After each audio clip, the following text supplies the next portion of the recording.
Señor Jesús, esta tarde te damos gracias por tu misericordia, por tu palabra, porque tú eres bueno y nos quieres guiar al conocimiento de toda la verdad. Y damos gracias, Señor, porque aunque las cosas que leemos a veces no las entendemos, tu Espíritu Santo nos guía. Y es seguro que un día aprendemos una cosa y al pasar los años crecemos espiritualmente y entendemos mejor tu palabra. Te pedimos, Señor, que nos dirijas en el estudio de tu palabra y que podamos ser humildes, sensibles, dirigidos por ti para vivir de la manera más santa posible, más apartada del pecado, y que no nos permita, Señor, alejarnos de ti nunca. En el nombre de Jesús. Amén. Amén. Bueno, vamos a leer o continuar leyendo la carta de San Pablo a los Filipenses, y es la Biblia la que estamos leyendo, pero sin duda que en la Biblia no dice que Filipos se encuentra en el noroeste de Macedonia. En la Biblia no dice que Filipo II, padre de Alejandro Magno, la conquistó en el año 356 antes de Jesucristo, y por eso se llama Filipos la ciudad, porque fue Filipos II, el padre de Alejandro, el que le dio su nombre. Él, cuando la conquistó, la hace una provincia de Roma, y esta provincia se encontraba a 1246 kilómetros de distancia. Entonces, 1246, yo creo que estamos a lo mejor hasta Tijuana. Bueno, el chiste es que había una distancia grande, y lo que quiero decirles es que Filipos es la primera ciudad europea que Pablo evangeliza, y también es una iglesia cristiana que se funda en el segundo viaje misionero de Pablo. Y a partir de ahí Filipos, como fue conquistada por los romanos, quien nacía en Filipos, por nacer en Filipos, ya era un ciudadano romano. Vivir en Filipos era como vivir en Roma. O sea, Filipos tenía las características sociales, económicas, de gobierno, que igual que Roma. Entonces, el que nacía en Filipos tenía todos los derechos. Era prácticamente un ciudadano romano, por nacer en Filipos, aunque no era Filipos Roma, pero obviamente había. Ahora se puede parecer un poco a los que nacen en otro país y adquieren la doble nacionalidad. Son del país donde nacieron, pero también son del país donde son sus padres. Bueno, esta carta está escrita para que nosotros aprendamos a vivir con gozo. ¿Qué es esto, hermanos? Ser ciudadanos del cielo aquí en la tierra. Aquí en la tierra tenemos una lucha frecuente con el pecado. Tenemos una lucha espiritual porque la maldad pues sigue continuando. Y dice ahí que el ladrón vino para hurtar, matar y destruir. Y algunas personas se la pasan en eso. No, el diablo, y la maldad, y el pecado, y se la pasan en eso. Y yo peco porque el diablo me tienta, y yo quiero vencer, pero no puedo. Les gusta mucho eso. Pero la otra parte es que Jesús vino a dar vida, y vida en abundancia. Y ahí es donde tenemos que decir, aunque soy pecador, Cristo murió en la cruz para libertarme del pecado y para darme el poder de su Espíritu Santo y para vivir la llenura del Espíritu Santo, vivir en plenitud. Entonces es el lado donde el cristiano tiene que vivir, en un cuerpo que tiende al pecado, tiende a estar en desacuerdo, tiende a hacer cualquier cosa que no funciona, pero tiene el Espíritu Santo en nosotros, tenemos el Espíritu Santo. Y Él dijo, si me fuere, no los dejaré huérfanos, vendré a vosotros, ¿verdad? Y el Espíritu Santo estará en ustedes y también les recordará y les enseñará todas las cosas que les he dicho. Entonces, nosotros no estamos negando al Espíritu Santo, estamos creyendo en Él y dejamos que nos mueva. Ciertamente en medio de un carácter incómodo, porque a veces, como el apóstol Pablo era muy sincero, él no era doble cara, decía, el bien que no quiero hacer, no hago, pero el mal que no quiero, eso hago. Entonces el apóstol Pablo era muy claro, decía, yo lucho para hacer la voluntad de Dios, pero batallo mucho. Y entonces había una expresión de unos hermanos que decían, algunos hermanos se la pasan pensando en el cielo. Somos del cielo, somos del cielo, somos del cielo. Pero piensan tanto que son del cielo que no saben hacer nada en la vida, ni ayudan a nadie. Solamente se la pasan en el cielo ellos mismos, egoístamente. Y no era así. Dice, el que más cerca esté del cielo, más cerca esté del Señor, debe ser el servidor de todos, el más amable, el más atento, el que ora más, el que sirve, ¿verdad? Entonces decía, no es posible que los que dicen que aman mucho a Dios sean inútiles o que no hagan lo que deben de hacer. Y por eso la carta del apóstol Pablo es una carta de gozo, una carta que tiene dos contrastes. Aquí, uno, gozo, pero en los versículos que leímos también va a haber lágrimas, va a haber llanto, va a haber sufrimiento. Y ahí está en la palabra. Entonces, vamos a empezar en Filipenses capítulo 3, verso 17. Filipenses 3, 17. Dice así,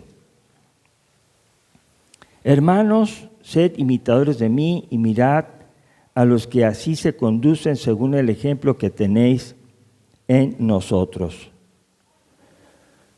Fíjense que el apóstol Pablo y los primeros cristianos vivían lo que creían y lo enseñaban. Y esto los hacía modelos para ser imitados en la vida cristiana. El apóstol Pablo vivía lo que creía y lo hacía y enseñaba a otros. Y cuando lo veían, decían, este vive lo que cree. Entonces, podemos ver aquí que los cristianos estamos llamados a ser imitadores de los buenos ejemplos en Cristo Jesús. Bueno, sabemos que no hay ningún ser humano cristiano perfecto y que todos tenemos errores o pecado, por cuanto todos pecamos, todos estamos destituidos de la gloria de Dios. Pero repito, esto no da permiso para que sigamos pecando. Si a mí me dicen un error, yo tengo que pensar cuál es la voluntad de Dios y debo cambiar. Y la iglesia no tiene que estar llena de personas que se les dicen las cosas y no se corrigen. Y no porque lo diga el pastor, sino porque la Biblia lo dice y el Espíritu Santo lo confirma. Pero puede haber personas en las iglesias, como lo vemos en el siguiente versículo, dice que debemos ser buen ejemplo, seguir los buenos ejemplos como el apóstol Pablo, y debemos fijar a los que se portan dando buen testimonio. Pero el verso 18 dice también, porque por ahí andan muchos, de los cuales os dije muchas veces, y aún ahora lo digo llorando, que son enemigos de la cruz de Cristo. Bueno, quiero que notemos que en una iglesia cristiana de Filipos, la carta que les escribe dice que hay muchos en esa congregación, que ellos, dice así la Biblia, dice, son enemigos de la cruz de Cristo. Ahorita vamos a explicar por qué, pero fíjense cómo el sentimiento de Pablo dice, lo digo llorando. O sea, me da mucha tristeza que habiendo empezado bien en el Evangelio, ahora ya están desviados. ¿Cuál es la desviación? La desviación es que ellos dejaron de creer en la salvación por la fe en Cristo, por el sacrificio de Cristo. Y ellos dijeron, no, es que no es suficiente la fe de Cristo y lo que Él hizo en la cruz. Entonces necesitamos hacer buenas obras y las obras de la ley. Entonces tenían que guardar la ley y decir las dos cosas. La ley, que es la salvación por obras, más la fe en Cristo, que es la salvación por gracia. Y eso a Pablo, a la palabra de Dios, a Dios, no está bien. Es como si dijéramos que Cristo no hizo todo, que Él no pudo, que nosotros tenemos que ayudarle. Y le vamos a ayudar guardando mandamientos humanos. Y vamos a señalar. Entonces el hombre se constituye el que dirige al hombre, y no es el Espíritu Santo. Miren, un cristiano verdadero, hermanos, no tienen que decirle que no diga mentiras. Un cristiano verdadero siente que debe decir la verdad. Pero hermanos, cuando alguien necesita decirle que no diga mentiras y la sigue diciendo, puede ser que él crea, voy a dejar de decir mentiras para salvarme. Pero hermanos, no es por obras la salvación, es por gracia. Entonces aquí podemos ver que algunos habían mezclado la fe en Cristo Jesús, que era la salvación por gracia, y mezclado ahora guardando la ley. Y fíjense cómo dice ahí, ellos son enemigos de la cruz de Cristo. El apóstol Pablo no es suavecito, no es ¿cómo decir? Calmadito. Él dice, son enemigos de la cruz de Cristo. ¿Y por qué dice de la cruz? Porque el sacrificio de Jesús es completo y suficiente.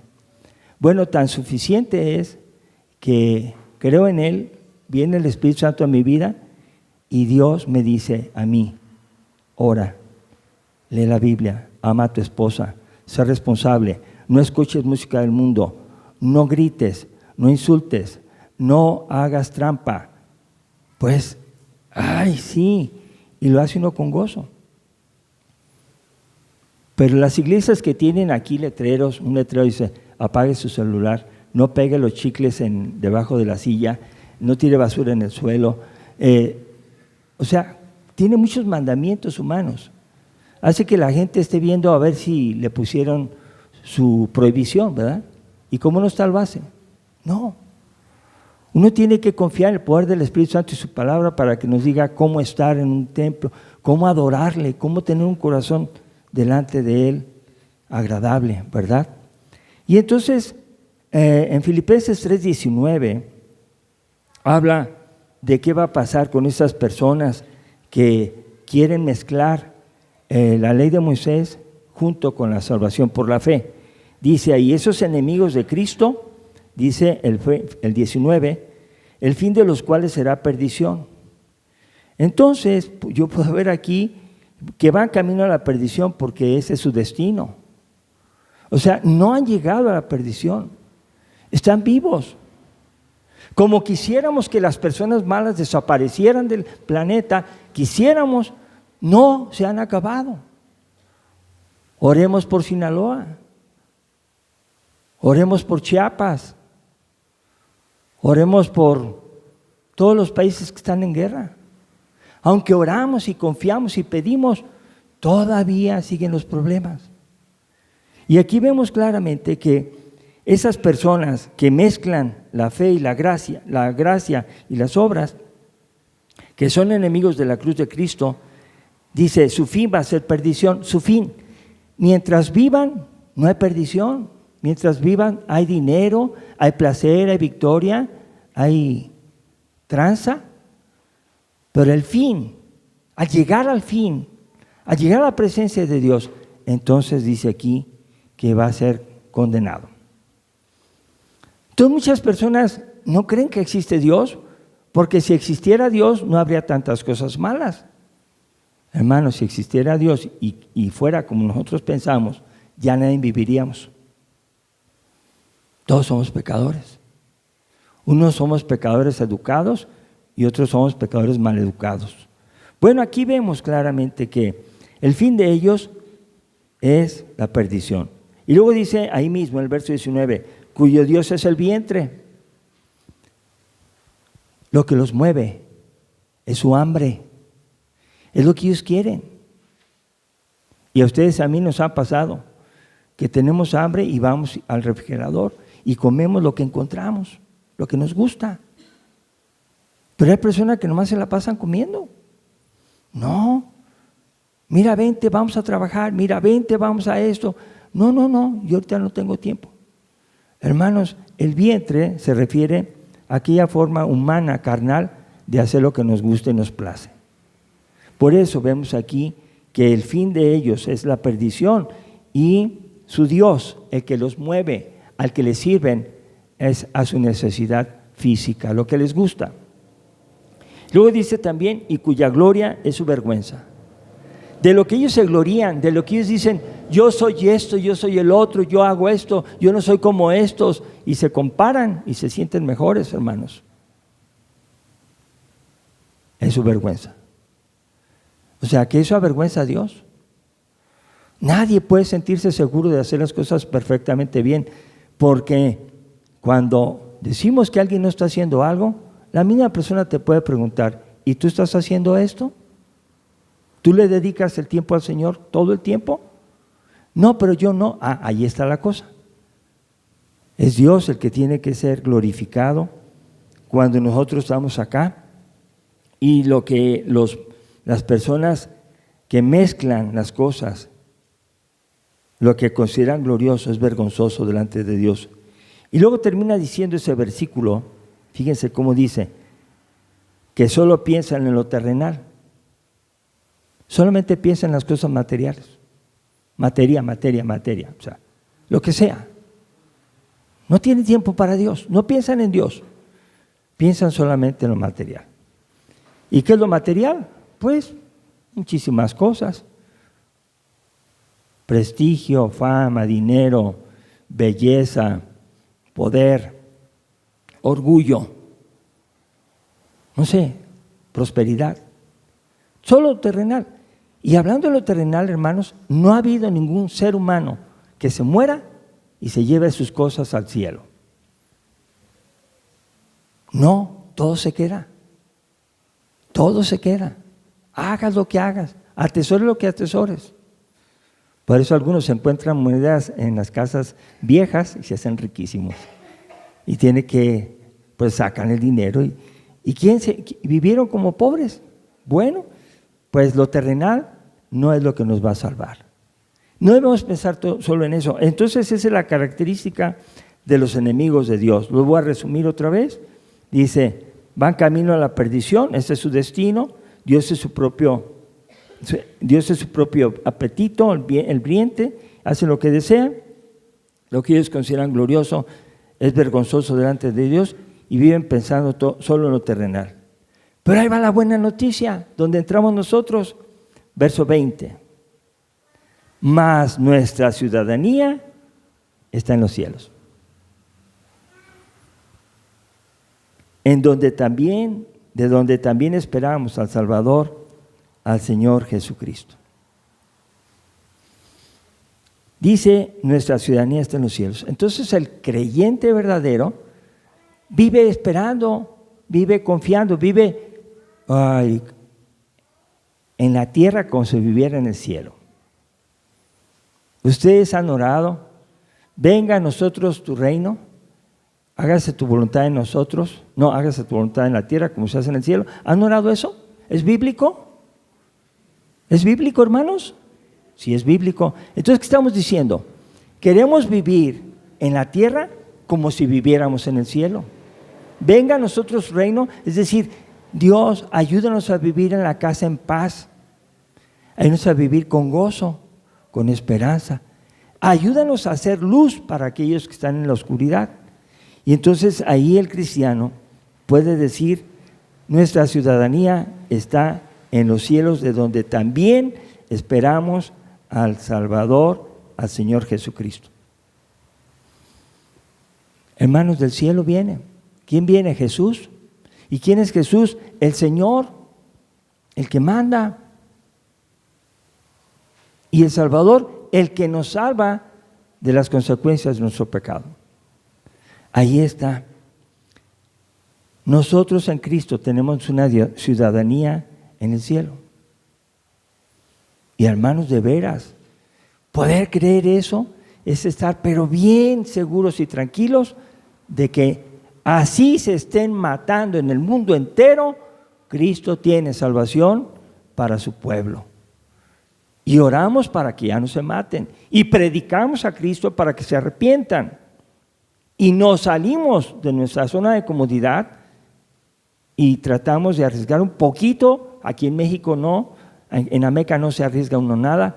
Pero por ejemplo, en Chiapas, en Oaxaca, en donde están vigilando que nadie se convierta. O en los países como Marruecos, ya España, otros lugares están siendo muy perseguidos los cristianos. Ahí sí, ahí se ve quién es quién. Dios quiere que nosotros vivamos en la tierra como ciudadanos del cielo, y a eso se le llama santidad progresiva. Cuando yo me convierto a Cristo, Dios me aparta y me dice: tú eres nueva criatura, las cosas viejas pasaron, tú ya eres mío. Tú estás en mi mano y en la mano del Padre, y nadie te va a arrebatar de ahí. Esto se llama santificación posicional. Yo estoy seguro, pero cuando yo creo y me salvo, no significa que me quede ahí todo el tiempo. Significa que cada día mi crecimiento espiritual se note. Y es verdaderamente agradable, muy agradable, ver al niño que nació, y luego ver al niño que crece, y luego ver al niño que camina, y luego ver al niño que habla, y luego ver al niño que ya va al kinder, y luego ver al niño que se gradúa o que estudia, ¿verdad? Nos gusta que crezcan.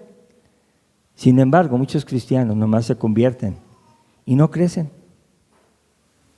Bueno, tenemos que orar para que todos crezcamos, y esa es la santificación progresiva. Seguimos creciendo en santidad. Entonces dice: nuestra ciudadanía está en los cielos, de donde también esperamos al Salvador, al Señor Jesucristo. Y el verso 21 y último dice: el cual transformará el cuerpo de la humillación nuestra, para que sea semejante al cuerpo de la gloria suya, por el poder con el cual puede también sujetar a sí mismo todas las cosas. ¿Quién transformará el cuerpo? Y este cuerpo, que lo podemos decir que es humilde, es débil y es mortal. ¿Quién lo va a transformar? Dios. Jesús lo va a transformar. Porque nosotros no podemos, fíjense bien, no podemos presumir de que somos verdaderos hacedores de la palabra de Dios. Cualquiera que lo diga sería un mentiroso, porque puede fallar en alguno de los mandamientos. Y si confía en sus obras, no se va a salvar. Tenemos que reconocer a Jesús como, dice ahí, Señor y Salvador, y que Él sea para nosotros nuestra confianza, nuestra ayuda, nuestro Salvador. Pues ahora, a través del Espíritu Santo, nuestro guía, Él nos va a transformar. Y el pasaje de San Juan 14 es muy sencillo, dice: no se turbe su corazón y tenga miedo. Creen en Dios, crea también en mí. En la casa de mi Padre muchas moradas hay. Y voy a ir. Y si me fueren, ¿qué dice? Vendré a vosotros. Y fíjense lo que dice: y los tomaré a mí mismo. O sea, yo los voy a tomar. Yo voy a venir por ustedes, porque ustedes no pueden. Bueno, podemos ver entonces que Él lo hará con el poder que puede sujetar a sí mismo todas las cosas. ¿Cómo resucitó Cristo? Pues por el poder que tiene el Padre, el Hijo y el Espíritu Santo. Y Jesús no quedó en la tumba. Entonces, cuando nosotros vamos a morir, hermanos, la promesa de Jesús es que nos va a resucitar. Entonces, por eso yo necesito ahora vivir en la tierra como un ciudadano del cielo. Por eso, hermanos, oremos unos por otros, porque entre nosotros hay bebés en Cristo, hay adolescentes en Cristo, hay adultos y personas maduras en Cristo, y de todos sabemos. ¿Qué necesitamos? Orar unos por otros y ayudarnos unos a otros. El amor es lo que nos debe guiar. Conclusión. Por la gracia de Dios recibimos vida nueva. Somos nuevas personas. Y posicionalmente ya somos santificados, o sea, somos apartados para la salvación. Debemos, con el poder de Dios, ser responsables de santificarnos progresivamente cada día. Y la última conclusión, tenemos la promesa segura que seremos santificados finalmente, transformados por su poder cuando estemos en su presencia. Vamos a orar, hermanos, porque un día vamos a partir y seguramente estaremos graduando ya en la presencia del Señor y escuchando su voz de salvación segura por Cristo, por la fe. Oremos, hermanos, para que estemos dentro de aquellos que decidimos no confiar en nosotros y que nos propusimos dejar a un lado la visión de lo terrenal. Puro esto. Para lo de nosotros terrenal tenemos toda la fuerza. También para Dios, el Rey de Reyes, debemos orar para tener todas las fuerzas cuando se necesita. Pongámonos de pie, vamos a orar. Dios, te damos gracias porque podemos anhelar y con tu poder podemos vivir en la tierra como ciudadanos del cielo. Te pedimos que nos guíes, nos ayudes, nos hagas dispuestos a hacer toda buena obra. Y gracias, Señor Jesús, porque tú eres el único en quien podemos tener confianza, porque no hay otro nombre bajo el cielo en el cual podamos tener salvación, solamente en ti. No hay otro mediador entre Dios y los hombres, solamente tú, Señor Jesús. Y porque solo hay un camino, una verdad y una vida para llegar al Padre, solamente tú, Señor Jesús. Pero mientras que llegamos, ayúdanos a crecer espiritualmente y a obedecer.